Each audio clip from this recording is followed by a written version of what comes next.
Hi friends, நிறைய பேர் என்கிட்ட கேட்குறாங்க, ரூட் கனால் ட்ரீட்மெண்ட் பண்ணதுக்கு அப்புறமேட்டு ஒரு பல்லுக்கு கேப் போட வேண்டியது அவசியமா அப்படின்னு சொல்லிட்டு இதை நம்ம ரெண்டு வகையை பிரிச்சுக்கலாம்.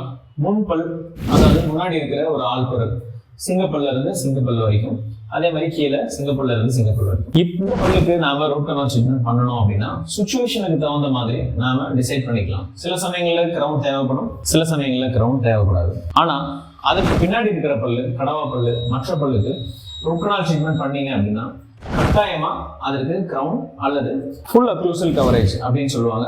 இது கொஞ்சம் சயின்டிபிக் டேர்ம்ஸ் தான், உங்களால புரிஞ்சுக்கிறது கொஞ்சம் கஷ்டமா இருக்கும். கிரவுன்னே நம்ம வச்சுக்கோமே, கிரவுன், கேப் இல்லை கவர் அப்படிங்கிற மாதிரி நம்ம எது வேணாலும் வச்சுக்கலாம்.